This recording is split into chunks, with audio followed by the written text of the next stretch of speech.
Welcome to Bloomberg Technology. I'm Emily Chang, currently sheltering in place in San Francisco. Stocks climbing to 10-week highs, gains across the board, including in technology. This on the back of incremental steps being taken across the country to reopen the economy. Despite mixed news about the progress of vaccines and Brazil becoming a new hotbed for the outbreak, and in New York City, antibody tests showing that 20% of the population has actually been exposed to the coronavirus. Nevertheless, companies are laying out their plans for a return to work, from Facebook to JP Morgan, even if it means only 25% of the workforce will be back in the office, and perhaps not even till the end of the year. Joining us to break down the day in the markets, Bloomberg's markets reporter Taylor Riggs, who's been following all the action. And really, Taylor, gains across the board today.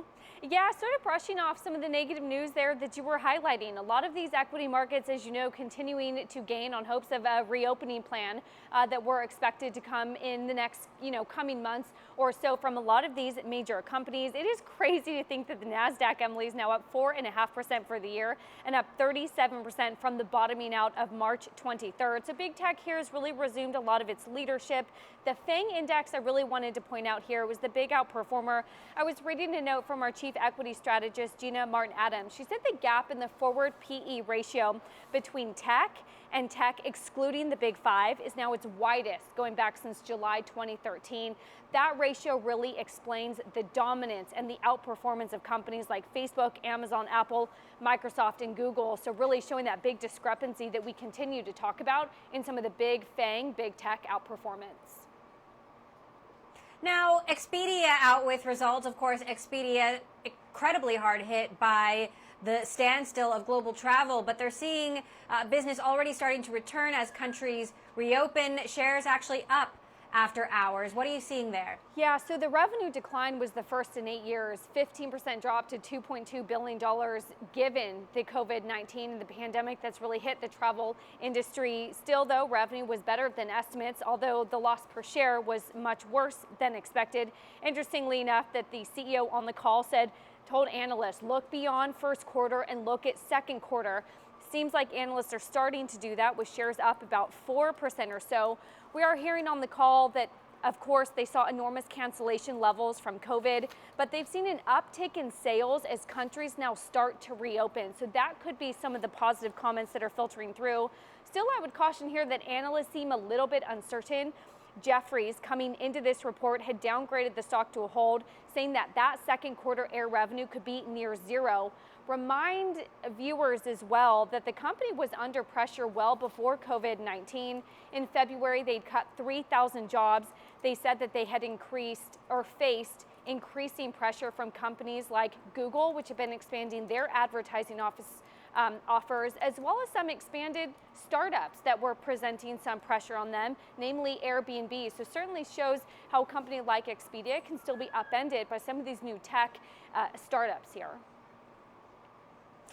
Meantime, Taylor, Facebook also jumping today on the back of their announcement about Shops, new tools that they're going to be giving to small businesses to help them create online storefronts on Facebook, on Instagram, in partnership with Shopify. Obviously, investors are excited about this, but e-commerce on Facebook has been very promising, and they haven't actually delivered much on that promise. Why do investors think that this is going to be any better? Analysts and investors, I should say, certainly seem to think that this could be a game changer. Facebook is now up for a fifth straight day in a row, up 6% alone today at a fresh record high. Of course, as you mentioned, launching that Shops feature, JMP analysts said that this will accelerate the social commerce and significantly boost the company's largest ad vertical. Deutsche Bank as well, also seeing that this could be a potential game changer. He views this as a $30 billion revenue opportunity. He said that this has really changed the game for them, that just a year ago, their bull case had Instagram checkout, for example, as being a $10 billion opportunity. Just 1 year later, that has tripled now. He sees Shops as a $30 billion opportunity. He says it has expanded the traditional tagging and transactional elements of an Instagram checkout to now offer merchants a more branded experience on a broader platform. So again, like you said, the proof is in the pudding, but now up until this point, analysts really think that this could be kind of what Facebook needs to really get that going.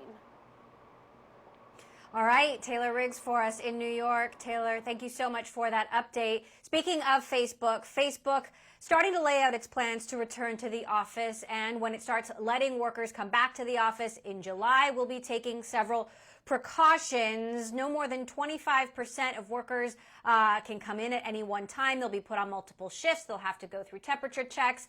I want to bring in Bloomberg Kurt Wagner, who's been covering this story. Kurt, walk us through the new guidelines that Facebook is laying out here. Well, you mentioned a few of them, Emily. The 25% capacity. There's a lot of perks at these tech companies, right? So instead of getting people to line up at the buffet for lunch, they're just going to do grab-and-go food. They need to still obviously figure out how they're going to shuttle people to and from the office. That's been a big perk, that people get a free ride on the bus. They're not going to necessarily be able to do that. So a lot of this is still being worked out. But if you'll remember, a few weeks ago, they said that anyone who can work from home will probably do so for the remainder of 2020. So even though they're starting to lay out these guidelines with employees, I really don't think it's going to impact most of Facebook's workers because, again, most of them can do their job from home and will probably continue to do so for the rest of the year. And it's interesting, just a couple of days ago, Sheryl Sandberg, the COO of Facebook, was on the show talking about what they've been learning through this transition. Take a listen to what she had to say. We are lucky that we can work from home, but it's been pleasantly surprising how much we can get done. And so I do think it's going to change all of our understanding about what has to be done in person. And that change is probably something that won't go back even after there is hopefully soon a vaccine, a cure, a treatment. That was interesting, Kirk. Sheryl saying there that even if there's a vaccine, even if there's a cure, some things will forever be different. They've realized that so many things don't have to be done in person, but you wonder if the pendulum can swing too far the other way and whether that does ultimately impact productivity and what employees are able to accomplish at home. I think that's right. I mean, we've seen now Twitter, and Jack Dorsey has, for both Twitter and Square, said that he is moving toward a workforce where people will work remote in theory forever, right? You don't have to come into the office for any reason. I think there's a lot of benefits to that. There's a lot of recruiting elements, right? You can recruit people all over the world. You don't necessarily have to have them in the Bay Area. But at the same time, what do you lose? I think it was, it's been going around a few years ago. Yahoo tried to do this and ultimately decided that, hey, it's not working out. We can't actually get as much done with everyone working remote all the time. So I do think there's this delicate balance between trying to, lean into this moment and give people an option without necessarily going so far that you lose the culture that a lot of these companies try to create. Meantime, Kurt, you spoke with Mark Zuckerberg, the CEO of Facebook, in an interview about their new Shops initiative. He told you it's something that I wanted to do even before COVID, but with COVID and the strain that's put on small businesses, this edition of Facebook Shops is particularly timely because small businesses, in order to survive, are generally shifting to go more online. Kurt, we heard Taylor speaking earlier about how excited investors and analysts are about it. Do you believe this could actually be game-changing for Facebook when, to be fair, they have tried things in e-commerce that haven't panned out so well on the social network? It's funny. When I first found out that I was going to get a little bit of time with Mark Zuckerberg, I was wondering, why is he spending, his valuable time kind of promoting a product that Facebook sort of already has? And that was my mindset going into the call. And by the time I got off the call, I was more convinced, and part of the reason I was convinced is that he seems to be very personally invested in this. And as we know, when the CEOs of these companies get really personally invested in products, they usually give them a lot more time and resources than they would otherwise get.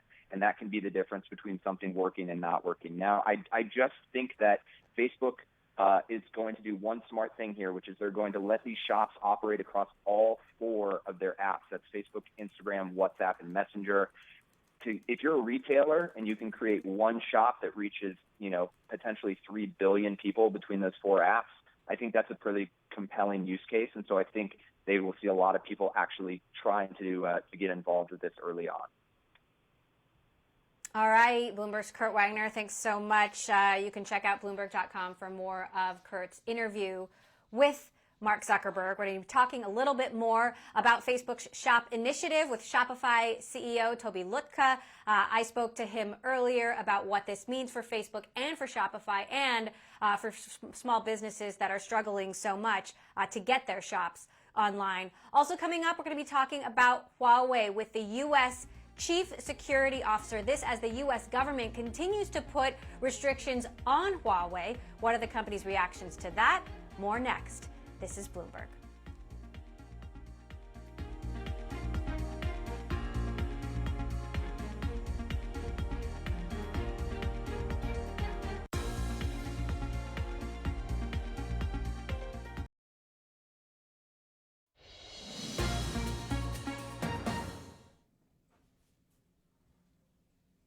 Tensions between the U.S. and China seem to have eased, only to escalate in recent weeks, not just because of the coronavirus pandemic, but also over the Chinese telecom Huawei. The United States government has stepped up restrictions on Huawei, barring any chip maker using American equipment from supplying critical gear to Huawei. Joining us now, we've got Huawei's Chief Security Officer in the U.S., Andy Purdy. So, Andy, these restrictions are pretty restricting. What is your immediate plan to mitigate the impact of these new curbs being put in place by the U.S. government?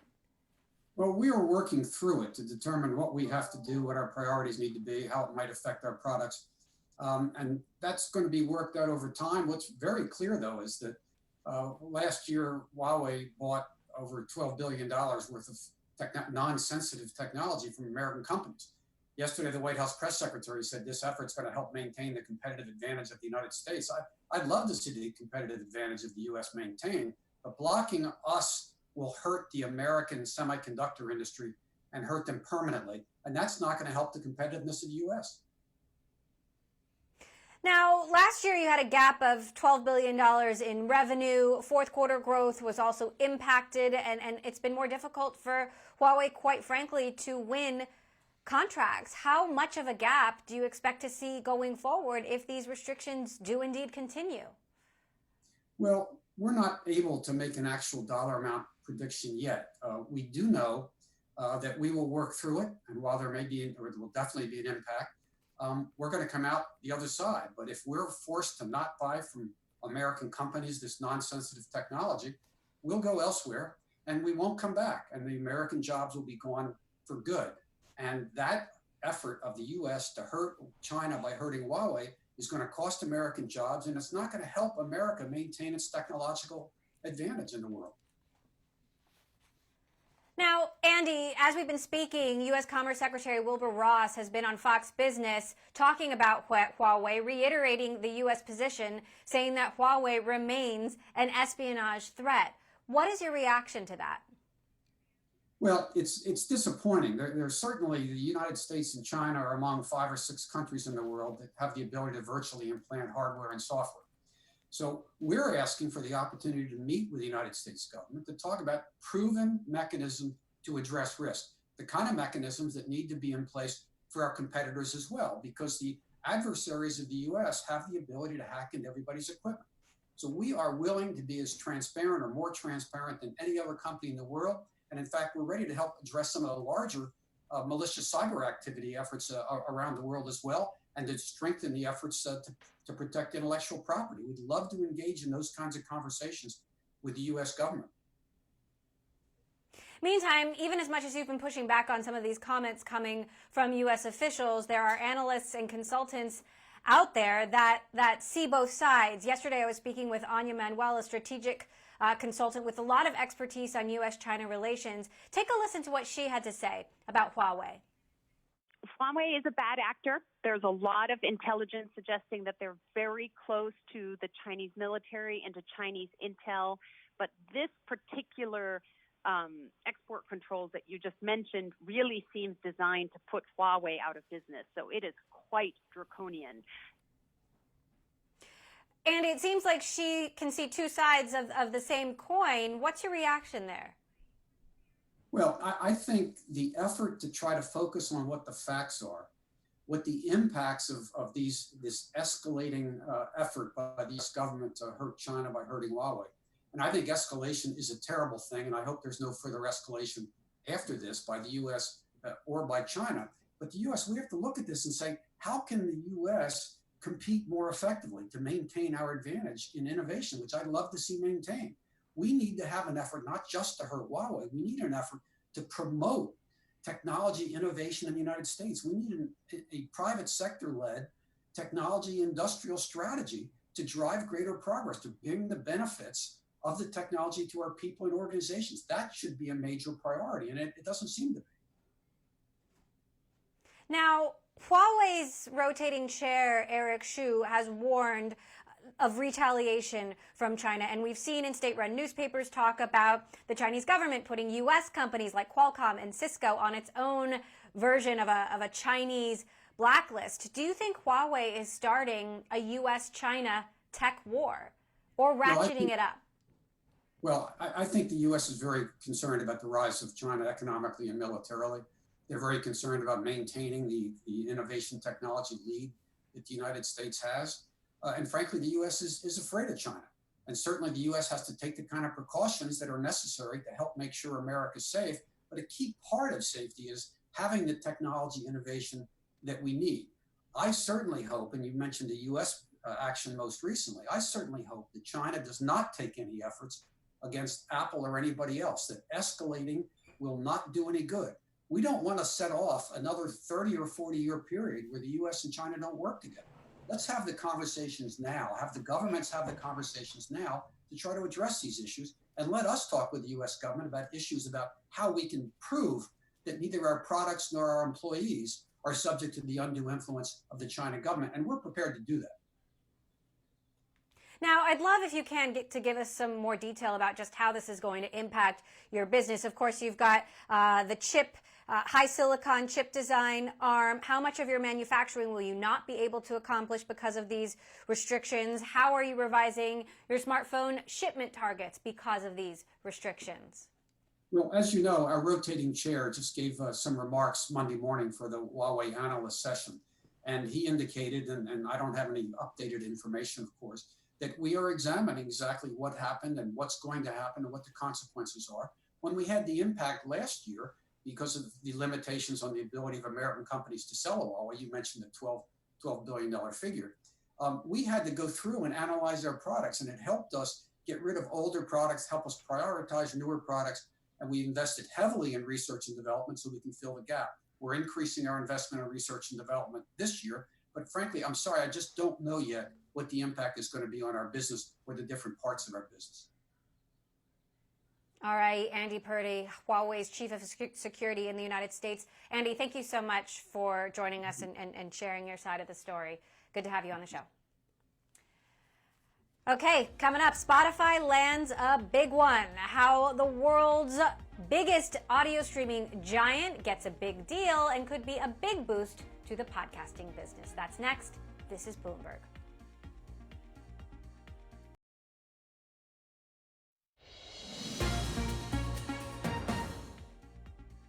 For us to try to grow this platform, we think it's essential to really drive just the proximity to content creation and distribution much closer. And then I think just from a strategy perspective, although there will be millions of pieces of podcasts around the world, there will be few that probably are these daily rituals. So for us to be able to build and invest in those properties, we just think it's a much better fit by owning them than perhaps having them just as a third-party relationship. That was Spotify CEO Daniel Ek talking about the importance of podcasts. And this week, Spotify landed a big podcast deal, signing an exclusive deal with one of the world's most popular podcasters, Joe Rogan, whose podcast, of course, has also been playing out on YouTube. Joining us now to discuss Bloomberg's Lucas Shaw, who's been covering this story. Lucas, how big a deal is this for Spotify? Of course, the news sent shares soaring. I think it's huge symbolically. I mean, it was a little bit of a surprise to see how much the shares went up, just because Spotify has been telling investors how important podcasting is to it for a while. They already acquired The Ringer, which is Bill Simmons' company. They already acquired Gimlet Media. They already acquired Parcast, which produces a bunch of true crime shows. But Joe Rogan is one of, if not the biggest podcast host in the world. He had not been on the platform. He was one of the few holdouts.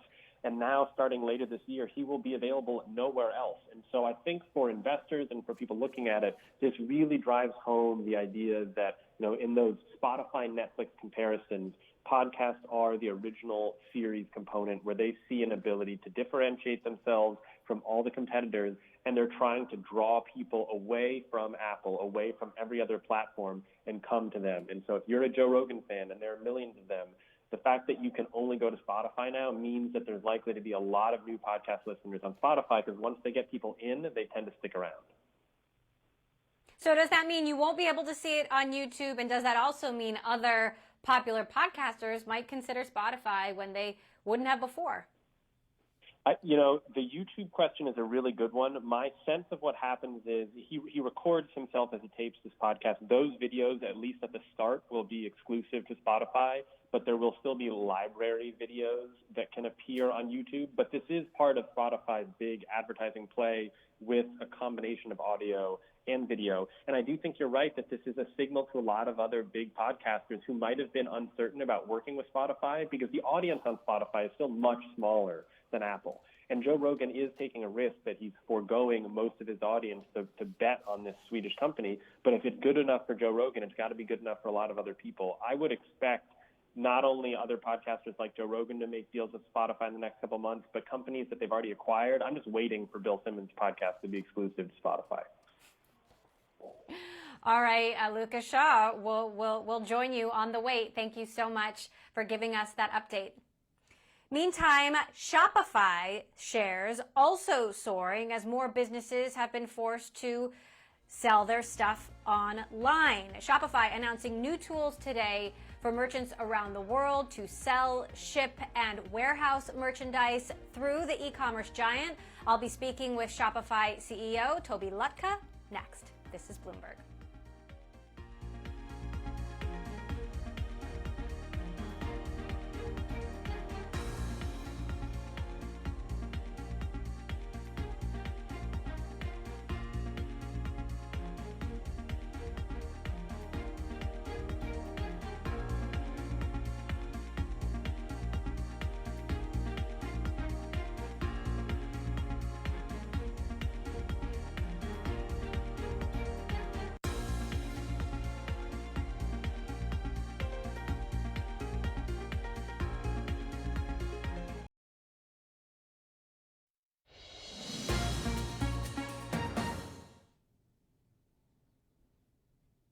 Welcome back to Bloomberg Technology. I'm Emily Chang. Shopify became Canada's largest public company by market value as the COVID-19 crisis has forced stores to close and sell online. Shopify makes tools for small and medium businesses to sell online starting today, with everything from special social media tools to shipping integration and even warehousing. Shopify is also partnering with Facebook on its new e-commerce initiative, Shops, and today unveiled some new tools for merchants, Shopify says, to help small businesses survive. Here's my conversation with Shopify CEO, Toby Lutka.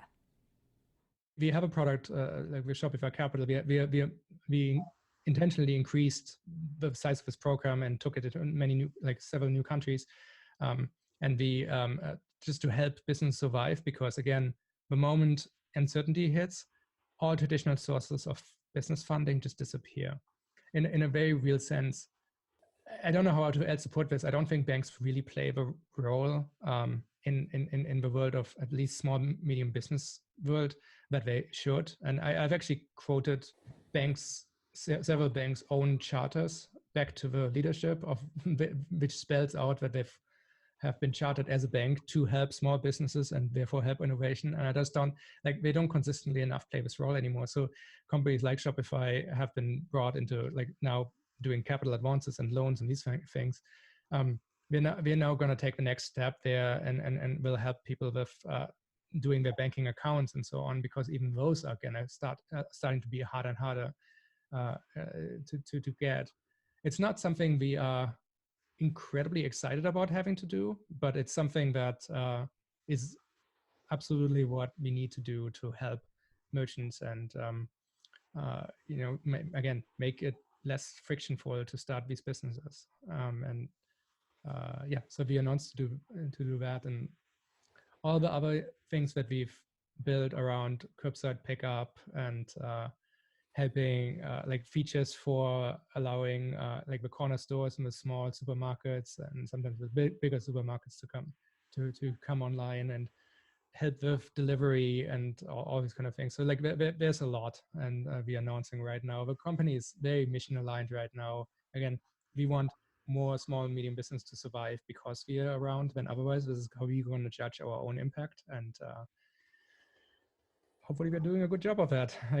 We'll see. We'll get the report card in the future. You have such an interesting vantage point. I mean, Facebook came out with a survey that said a third of small businesses have basically shut down. 11% of them expect to fail if conditions persist. What are you seeing? How bad is it out there? I mean, in many cases, it's a crushing and testing and trying experience for many. We do see good news. I mean, like for instance, I've been buying dairy and cheese and everything from a local farmer through a Shopify store, which they set up as part of this. This has been there's been incredible community organization to get the favorite local businesses online. There's been such an incredible pickup of curbside pickup and local delivery and all these kind of things. So there are lots of good news, but retail sales have fallen off a cliff in the early days of shelter in place, of course. The adaptable businesses have quickly replaced actually a good deal of its lost sales through online channels and through other channels. So the demand of the buyers is actually still around, and we see across the system that 94% of lost sales have actually been replaced by people just going online. And some data doesn't really capture this enormous change of trend. Break that down for me. What kind of trends are you seeing? What's the sort of operating normal right now? Yeah, so for the operating normal is like, again, retail sales are maybe just ticking up in some places, but like basically 70%, 80% of it was gone. The online stores have, like online shopping has increased. The category of online shopping that has increased by far the most is sales which are within 25 kilometers of where the products are. This sort of local e-commerce is something that across the platform we haven't seen a lot before, and now is everywhere. And so we see merchants get together to organize deliveries themselves through other services and kind of make do. The adaptability is really the key here. And so I think initially there was a lot of pessimism, but then it sort of quickly changed into action. And entrepreneurs are adaptable people. You know, they are people who get the most out of what they've got. And so there's been a lot of amazing entrepreneurial activity we've seen. In the meantime, you've been making news. You were speaking with Facebook CEO Mark Zuckerberg before this interview. You're partnering with them on a new shopping initiative.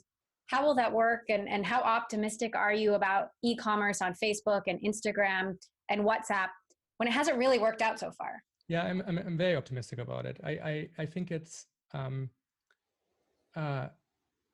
you're right that there's a lot more potential there, and I think this is the most credible approach to figure out how to make native commerce really integrated into these platforms. But it's worth saying that a lot of the success of the direct-to-consumer space, a lot of these businesses that are doing really well on Shopify are already the product of the combination of a Shopify platform and the Facebook platform and other advertising platforms as well.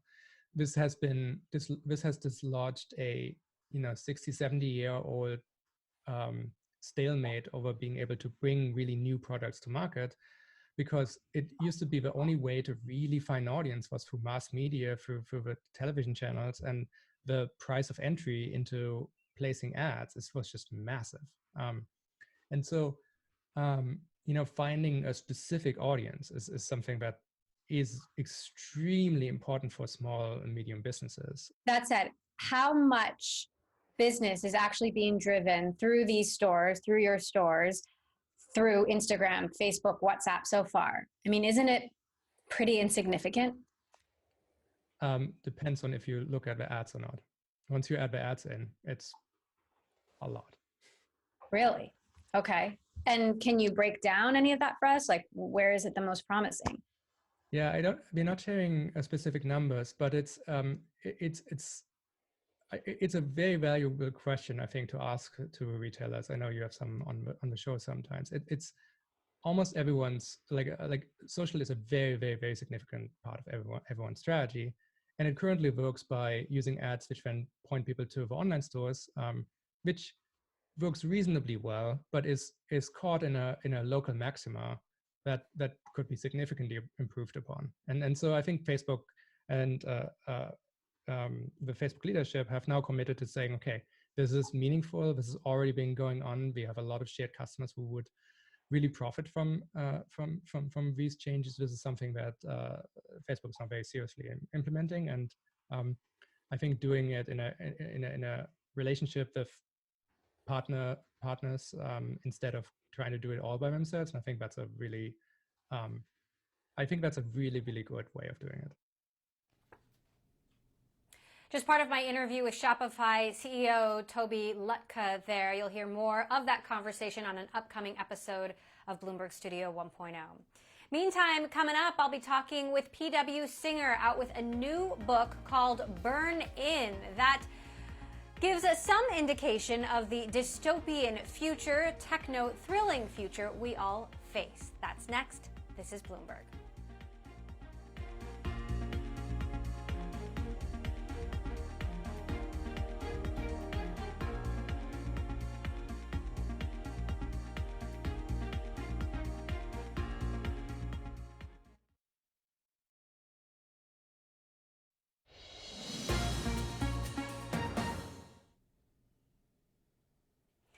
The pandemic is rapidly accelerating the use of technology in our lives, from drone surveilling, quarantine zones to contact tracing via smartphones and more. Now, best-selling author and New America Senior Fellow P.W. Singer is out with a new novel and techno thriller that echoes this rapid rise of new technology. We spoke to him about the book, and he was one of the first to sound the alarm about the coronavirus pandemic coming to the United States. We also took a moment to discuss how things might have been different if we were ready earlier.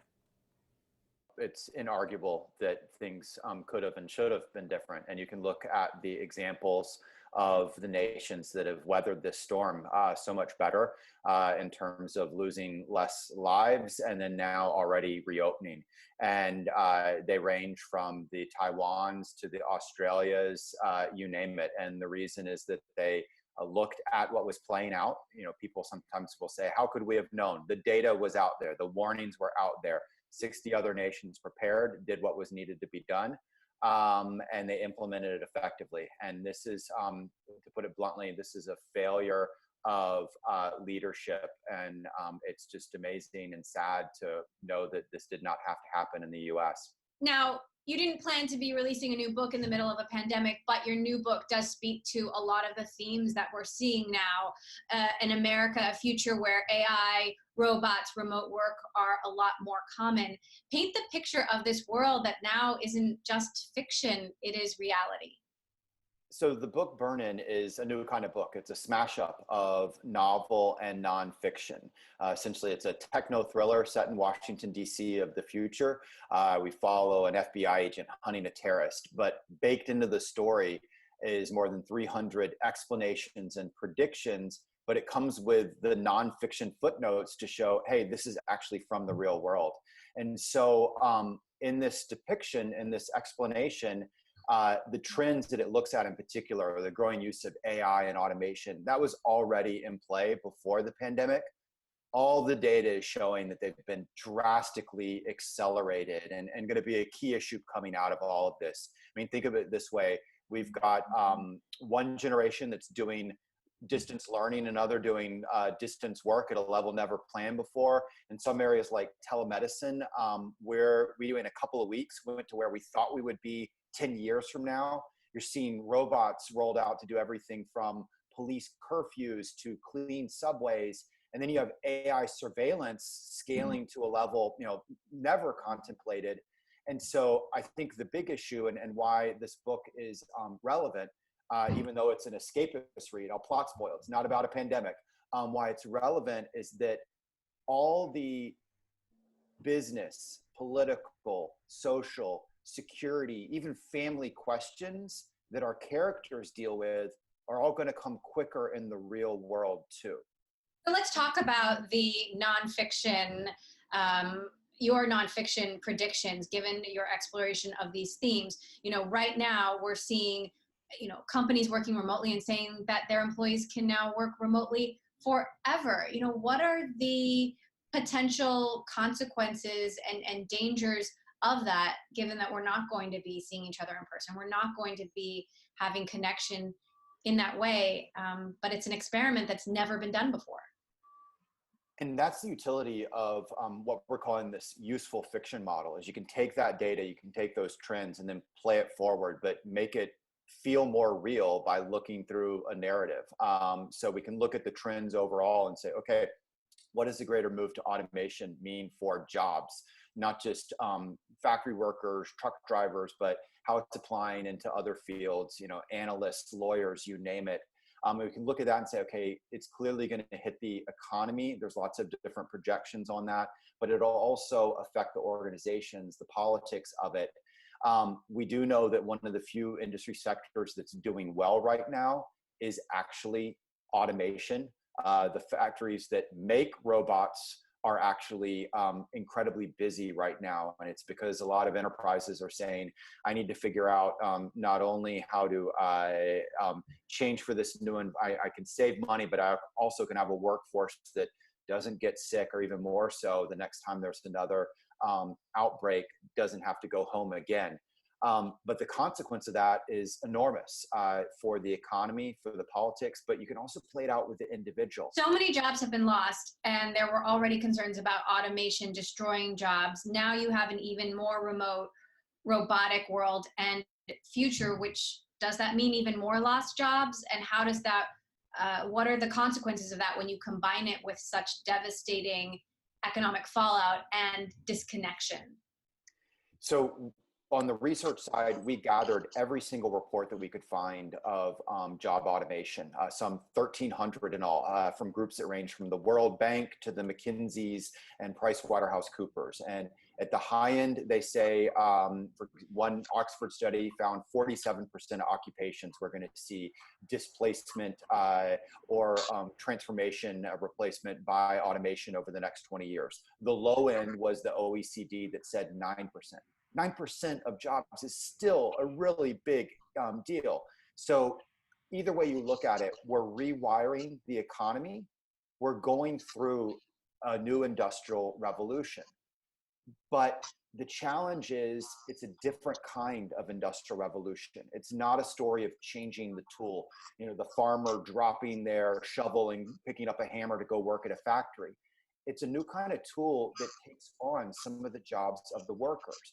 And so that means we're going to have new winners, new losers, new business winners, new business losers, new regional, different parts of the country. They're going to do better or worse.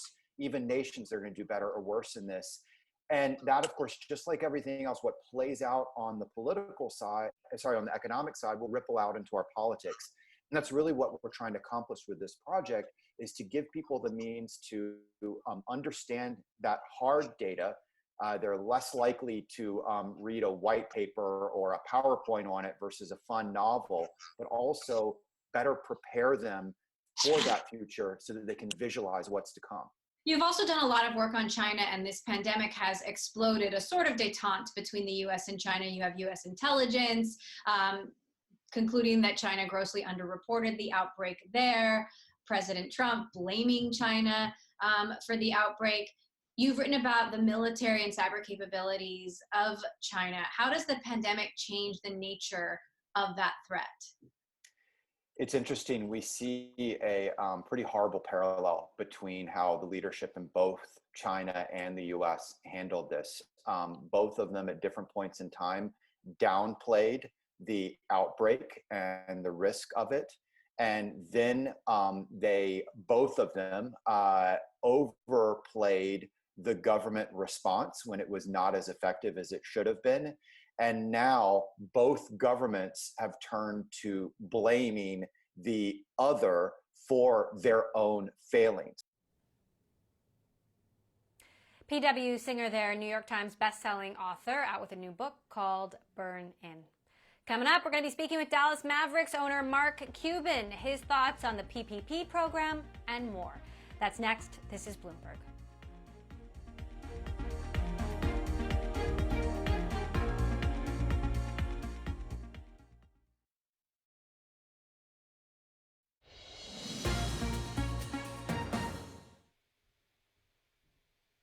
Welcome back to Bloomberg Technology. Earlier today, Dallas Mavericks owner Mark Cuban told Bloomberg's Sonali Basak that the PPP program wasn't funded fast enough. He also offered some proposals to rescue small and medium businesses and forecast which sectors will be hardest hit. Take a listen. Let's start with the beginning with the PPP.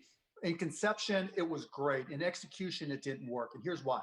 It's called the Payroll Protection Program. And the reason for that is we wanted to keep people connected to their employers. In order for that to happen, we needed to fund that program very quickly.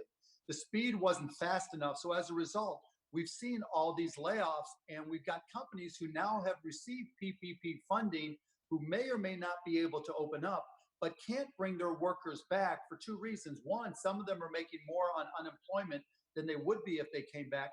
And two, they don't know if the demand is there to justify opening up. And so whatever we do going forward, we need to be on the demand side. So we need to create consumer demand. And with the federal jobs program, and I call it transitional because I don't want it to be permanent, we need to start creating jobs so people have an opportunity to get off the unemployment rolls and start contributing to the economy. The second part of that question really was, what is the government not doing or doing that how can they be serving the public better here? You've made a lot of policy proposals, and I'm wondering how many of those are being taken into action. I think we're too partisan now. You know, the Democrats are trying to be Democrats and the Republicans are trying to be Republicans. And we don't seem to have any type of data analytics or being data driven, right? We're not talking to small businesses. I did a survey here in Dallas that we just finished actually, and only 56% of the companies that were able to open up actually did. We asked a lot of those who did open up what the challenges are, and they say it's ineffective and very difficult for them to pay their bills, even with PPP support, when they're only able to open up 50%. So some of them are looking at closing back down because the demand is not there. In order for our politicians to have the right programs, they need to be having those conversations and look to see what type of aid is going to benefit not just businesses, but employees. Because if we don't have consumer demand and we don't have people employed, we won't have consumer demand. And without consumer demand, businesses won't be able to stay open. So, Mark, we talked about the House. We just talked about the White House for a second. Want to think about the Federal Reserve here for a second, because there are a lot of programs here that are injecting trillions of dollars into companies, potentially cities and states, even more moving forward. At what point do we think about moral hazard here?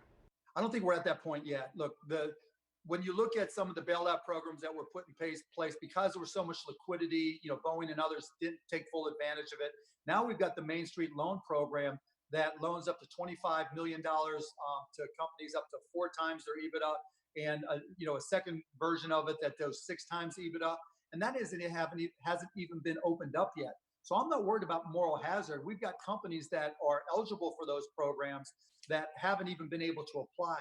What I'm concerned about is whether we're negotiating well for taxpayers. So when we start doing these really big loans as part of the Main Street program, we should be asking for stock or options or warrants or grants in exchange for that, just like any other investor would do, like I would do if I was making that investment personally. I think that's really what we have to do, because taxpayers deserve a return for their investment. So there's a huge difference here between the Main Street program and what's being done for a lot of these larger corporations, which you started to get at with negotiating for some of these rescues. So what industries do you feel like are most victim to falling prey to the idea of moral hazard here, given that so many larger companies also are receiving this aid? Right now, things are so much in flux, and we're going through a reset in the whole hospitality industry, the event industry, the sports industry.